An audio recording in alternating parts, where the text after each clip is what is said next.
مجید کا پہلا صفحہ اگر پڑھتے ہیں نا تو اتنا جاندار، اتنا شاندار ہے کہ اس کتاب کو آپ دوسری کتاب سے اگر کمپیئر کرتے ہیں، اس کتاب کا دوسری کتابوں سے مقابلہ کرتے ہیں، تو یہ کتاب پکار پکار کے کہتی ہے کہ میں وہ کتاب ہوں جو خدا کا پیغام ہے، جو اللہ کا پیغام ہے۔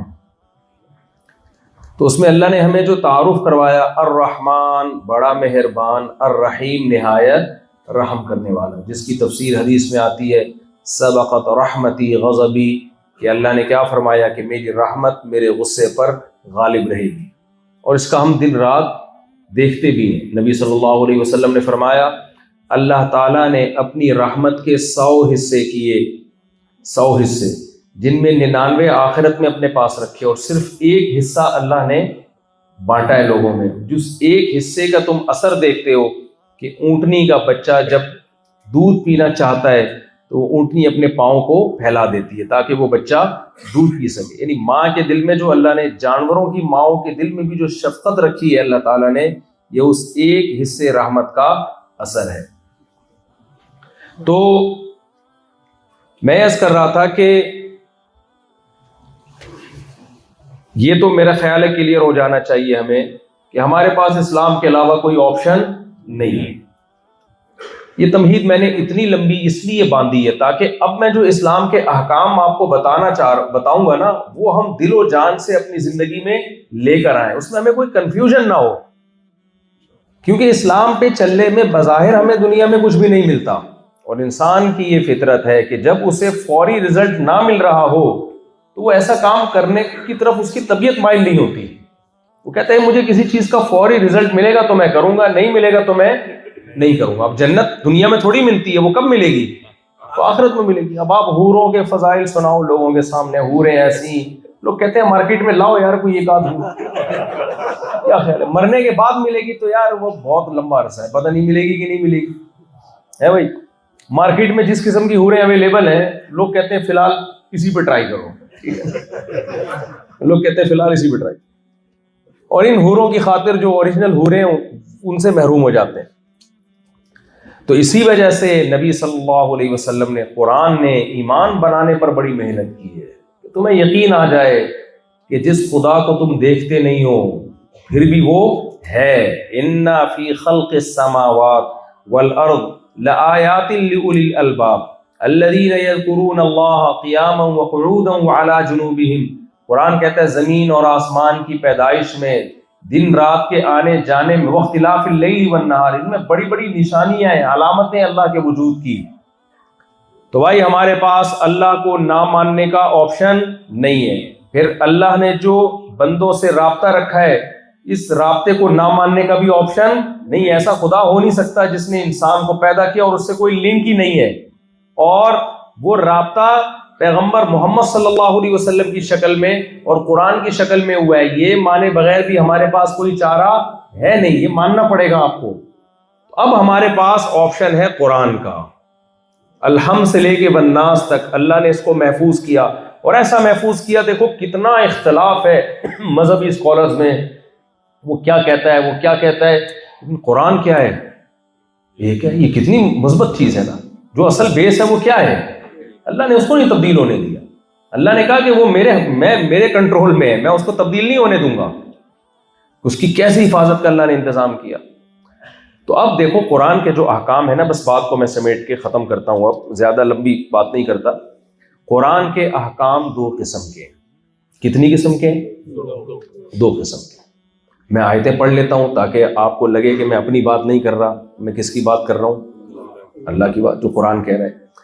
قرآن کہتا ہے وَلَقَدْ يَسَّرْنَا الْقُرْآنَ لِلذِّكْرِ فَهَلْ مِن مُدَّكِرٍ، ہم نے اس قرآن کو نصیحت کے لیے بہت آسان کر دیا ہے، کوئی ہے سمجھنے والا؟ یہاں قرآن کہہ رہا ہے یہ قرآن مشکل نہیں ہے بلکہ بہت آسان۔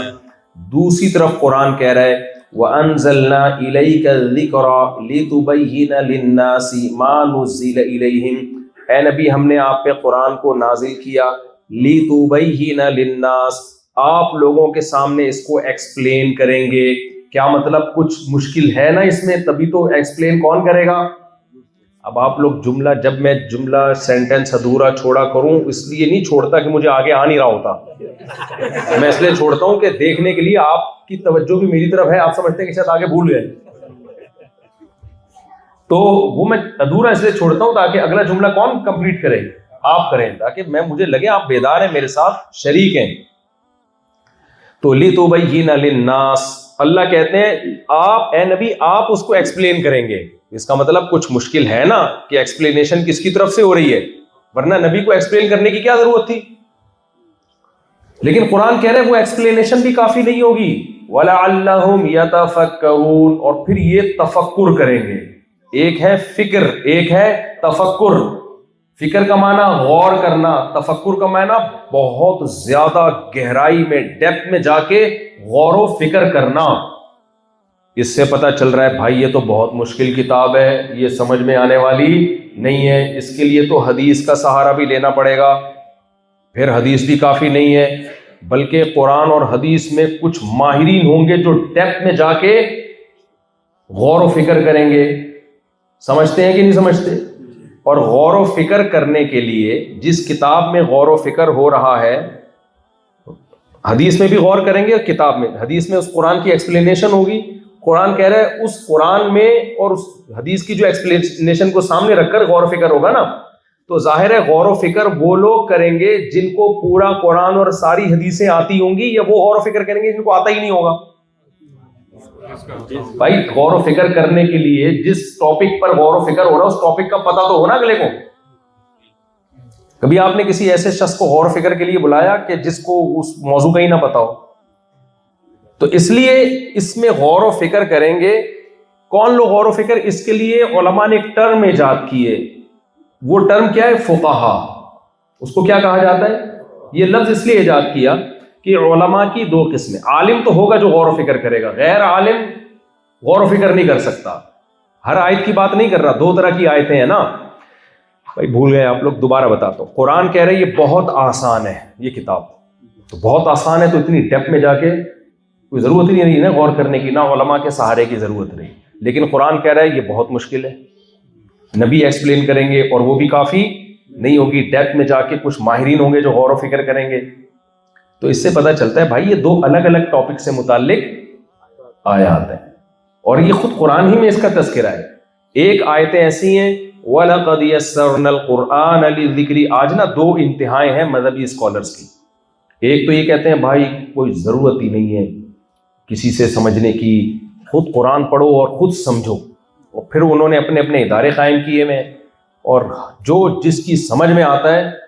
حضرت حکیم اختر صاحب رحمہ اللہ تعالیٰ فرمایا کرتے تھے آج کل کے مفکر جو ہیں اصل میں منہ پھکڑ ہیں، جو منہ میں آیا پارسل کر دیا اور اس کو تفسیر کا نام دے دیا، اور ایسی تفسیر کی کہ جو آج تک کسی نے نہیں کی ہے۔ جب ان سے کہا جاتا ہے کہ یہ تو آپ نہیں لائے ہو مارکیٹ میں چیز، تو کہتے ہیں میں کسی کو فالو نہیں کرتا، میں خود سمجھتا ہوں قرآن کو۔ یعنی بزبان حال کہہ رہے ہوتے ہیں کہ جتنے اسکالرز آج تک 1400 سال میں آئے ہیں تو وہ سارے گھاس کھا رہے تھے، مجھے اکیلے کو قرآن سمجھ میں آیا ہے۔ یہ ایک انتہا ہے۔ دوسری انتہا یہ ہے کہ آپ یہ کہیں کہ قرآن علماء کے بغیر بالکل سمجھ میں آ ہی نہیں سکتا، یعنی اللہ نے گویا یہ نازل ہی فقہا اور علماء کے لیے کیا ہے۔ یہ بھی غلط ہے بھائی، قرآن تو کا زیادہ تر حصہ تو غیر مسلموں کو اس سے خطاب کرتا ہے، تو وہ غیر مسلم اگر نہیں سمجھ پائے گا اس کو تو اس پر حجت کیسے تمام ہوگی؟ اس پر یہ کیسے پتہ چلے گا کہ یہ اللہ کا کلام ہے؟ تو قرآن خود بتاتا ہے بھائی اس میں دو طرح کی آیتیں ہیں۔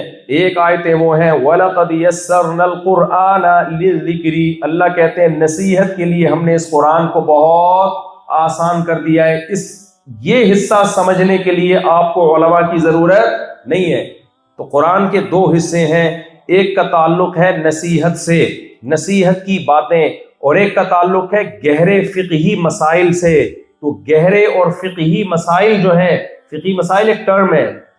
ابا کا انتقال ہو گیا، منجلے بھائی نے ابا کے انتقال کے بعد ابا کے گھر میں اوپر کا پورشن بنایا۔ منجلہ سمجھتے ہیں؟ انگلش میں پتہ نہیں منجلے ہوتے ہی نہیں آج کل، تو بھائی کہاں سے ہوں گے؟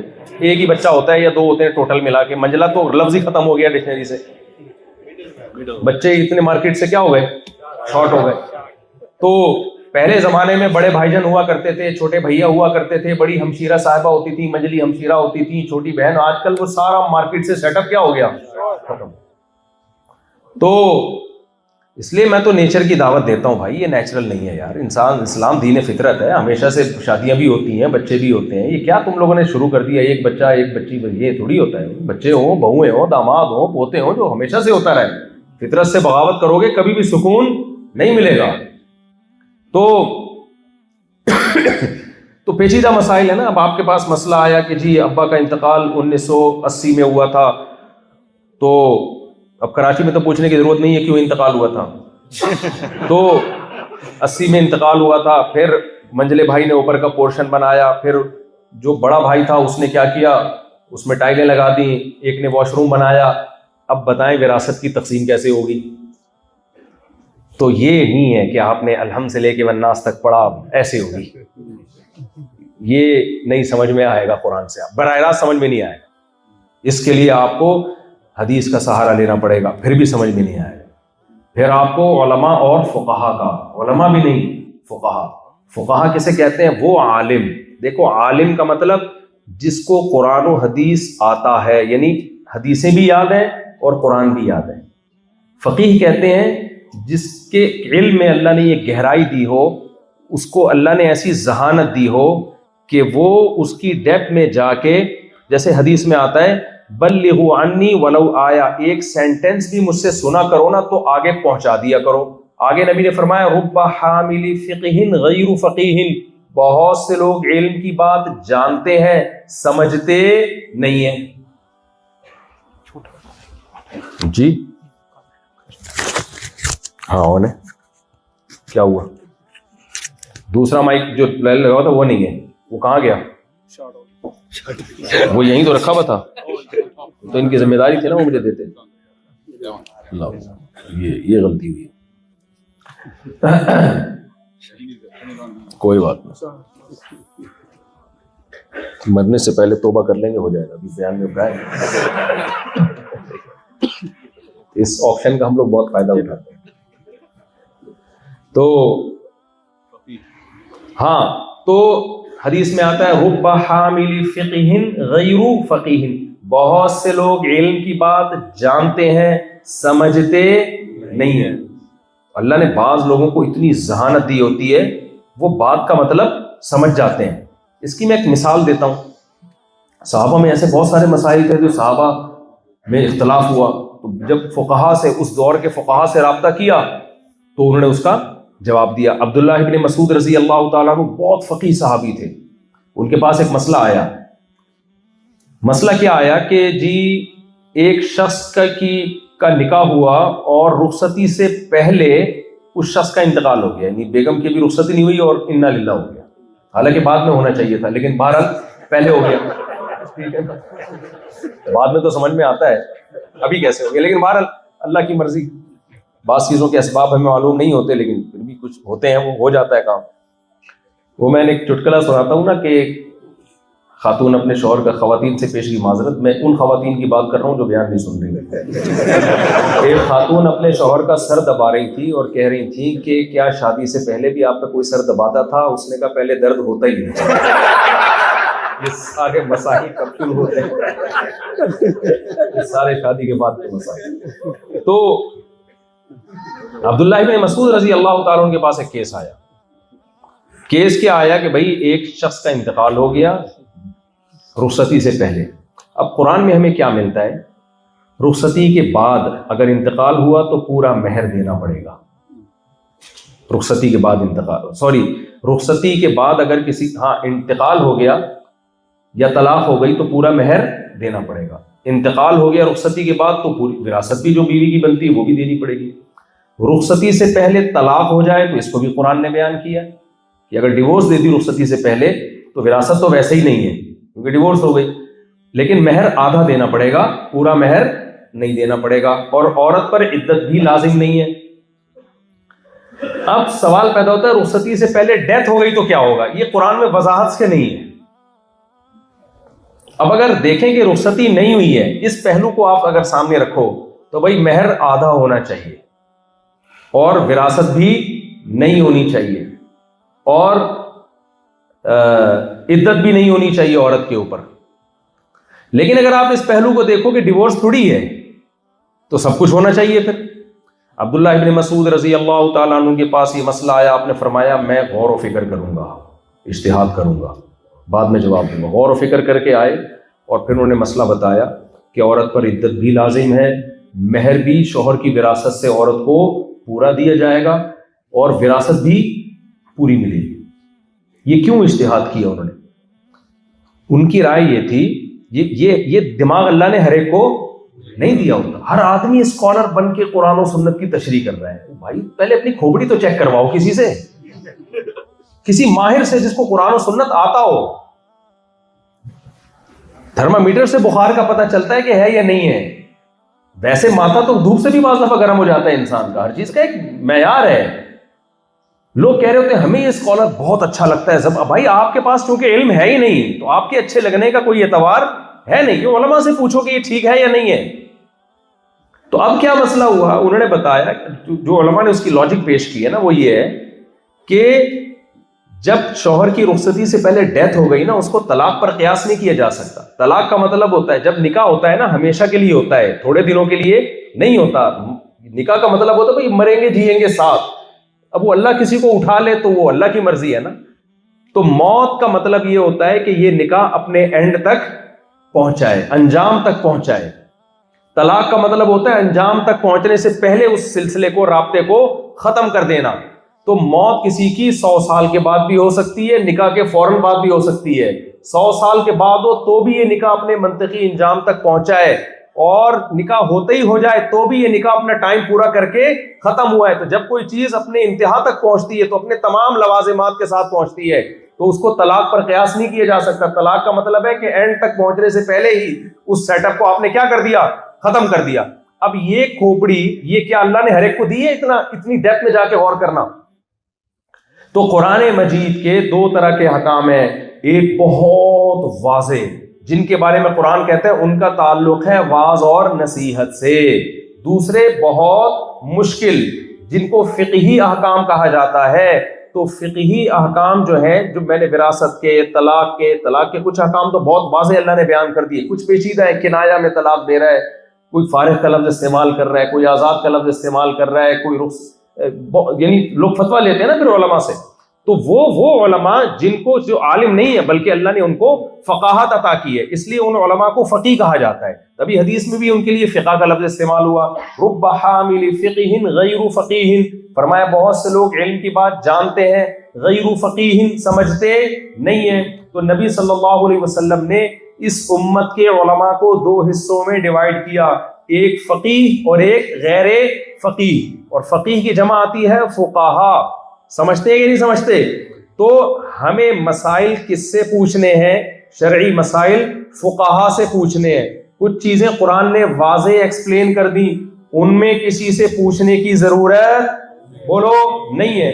کچھ چیزیں قرآن میں بہت ڈیپتھ میں جا کے غور کرنا پڑے گا, تو ان کے لیے کامل علم چاہیے اور کامل سمجھ چاہیے. تو جن کے پاس کامل علم اور کامل سمجھ ہو, اصطلاح میں ان کو فقہا کہا جاتا ہے. آج ہم کہتے ہیں نا مسائل فقہا سے, تو لوگ کہتے ہیں یہ فقہ شکہ کچھ نہیں ہوتا, یہ فقہا شکہا بولو یہ کچھ نہیں ہوتا. یہ کیوں لوگوں کو اندھی تقلید کروا رہے ہو؟ کسی فیلڈ کے ماہر میں کسی کی بات کا اعتماد کرنا یہ اندھی تقلید نہیں کہلاتا, یہ تقلید علی وجہ البصیرہ کہلاتا ہے. آپ کے محلے میں کوئی بھی شخص کلینک کھول کے بیٹھ گیا, اس کا ڈاکٹر ہونا ثابت نہیں ہے, وہ کہہ رہا ہے آپ کے یہ مسئلہ ہے, یہ میڈیسن لو, آپ بغیر تحقیق کے لیتے رہتے ہو, یہ اندھی تقلید ہے. لیکن جب آپ کسی ریلائبل ڈاکٹر کے پاس جاتے ہو, سرٹیفائڈ ڈاکٹر کے پاس جاتے ہو, جس پہ بڑے بڑے ڈاکٹر اعتماد کرتے ہیں, کہتے ہیں کہ یہ قابل اعتماد ہے, پھر اگر وہ میڈیسن لکھ کے دے دے, پھر بغیر دلیل کے وہ میڈیسن آپ کھاتے ہو, تو یہ عمل اندھی تقلید نہیں کہلاتا. تو نہ دین میں کہلاتا ہے نہ دنیا میں کہلاتا ہے.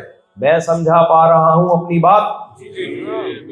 تو آج قرآن و سنت کی وہ تشریح مارکیٹ میں لائی جا رہی ہے جو فقہا کی بیان کردہ تشریح سے میچ نہیں کرتی. تو کوئی بھی اسکالر آپ کو امت کا باغی بنا رہا ہے, اگر نئی چیز لا رہا ہے تحقیق کے نام پہ, اور جو امت کو فالو کر رہے ہیں ان کو مقلد کہہ رہا ہے، اندھی تقلید کا وہ کہہ رہے ہیں، تو سمجھ لو کہ لیبل اچھا لگا رہا ہے، مگر اس لیبل کے پیچھے جو دعویٰ ہے وہ دعویٰ 100% غلط ہے۔ یہ وہی لیبل ہے جو میں بار بار بیان میں کہتا ہوں کہ ایک آدمی نے چینی کی بوری پہ لیبل لگا دیا چاول کا، لوگ پوچھ رہے ہیں بھائی اندر چینی ہے اور باہر چاول کیوں لکھا ہوا ہے؟ اس نے کہا مکھیوں کو دھوکہ دینے کے لیے، چینی دیکھ کے آ رہی تھی۔ تو کیا مکھیاں لیبل سے دھوکہ کھا جائیں گی؟ مکھی لیبل سے دھوکہ نہیں کھاتی، اور آج انسان اچھے لیبل سے کیا کر رہا ہے؟ دھوکہ کھا رہا ہے۔ تو دین کس سے سیکھا جائے گا بھائی؟ فقہا سے۔ اور فقہا میں جیسے حدیث محدثین سے لی جائے گی نا، کیا خیال ہے؟ ہر چیز کے ایکسپرٹ ہوتے ہیں۔ اب کوئی کہے کہ میں امام بخاری سے حدیث لوں، اس کی کیا دلیل ہے؟ بھائی اس کی دلیل ہے پوری امت امام بخاری پر کیا کرتی ہے؟ اعتماد۔ امام مسلم پر کیا کرتی ہے؟ اعتماد۔ محمود غزنوی نے ہندوستان پہ 17 کیا کیے تھے؟ حملے۔ کتنا آسان سوال ہو گیا نا۔ اگر میں پوچھتا کس مجاہد نے ہندوستان پہ 17 حملے کیے، سوال مشکل ہوتا، کتنا آسان۔ سندھ ٹیکسٹ بک بورڈ میں اسی طرح کے سوالات آ رہے ہیں آج کل امتحانات۔ ہمارا جو سندھ کا نصاب ہے نا وہ اتنا، پھر بھی فیل ہو رہے ہیں لڑکے۔ اس میں اس طرح کے نہیں سوال ہوتے کہ ہندوستان پہ کس نے 17 حملے کیے، اس میں ہوتا ہے کہ ہندوستان پر محمود غزنوی نے 17 کیا کیے تھے۔ پھر بھی جواب نہیں آتا طلبہ کو، پورا تو بتا دیا بھائی۔ اس میں اگلے جو میرے دنیا سے جانے کے بعد سوال ہوگا، مفتی طارق مسعود صاحب نے 4 کیا کی تھی؟ یہ سوال، یہ ہسٹری کا سوال ہوگا، تقریر ہے کہ 4 کیا کی تھی، یہ ہسٹری کا سوال ہوگا۔ پھر اگلا سوال ہوگا کتنی شادیاں کی تھیں، پھر اگلا یہ ہوگا کس نے 4 شادیاں کی تھی۔ تو یہ اس طرح کے محمود غزنوی نے ہندوستان پہ 17 کیا کیے، پھر محمود غزنوی ہندوستان پہ 17 کتنے حملے کیے، پھر محمود غزنوی نے کس ملک پہ 17 حملے کیے، پھر کس شخص نے ہندوستان پہ 17 حملے کیے۔ یہ 4 سوال آئیں گے اور ان میں سے کسی ایک کا آپ جواب دے دیں، بس کافی۔ تو خیر، تو بھائی لیبل سے کبھی بھی دھوکہ مت کھاؤ۔ تو ہم حدیث لیتے ہیں کس سے؟ امام بخاری سے۔ کیوں؟ کیا قرآن نے کہا ہے امام بخاری سے حدیث لو؟ بھائی امت نے حدیث کے معاملے میں اعتماد کس پر کیا؟ امام بخاری پر۔ یہ امت گمراہی پہ جمع نہیں ہو سکتی، یہ بات بھی حدیث سے ثابت ہے۔ امت اگر کسی شخصیت پہ اتنا ٹرسٹ کر رہی ہے تو اس ٹرسٹ میں امت من حیث الامہ غلط نہیں ہو سکتی۔ کیوں؟ کیونکہ آخری نبی تھے نا محمد صلی اللہ علیہ وسلم۔ اب یہ امت معصوم امت ہے، اس میں افراد غلط ہو سکتے ہیں۔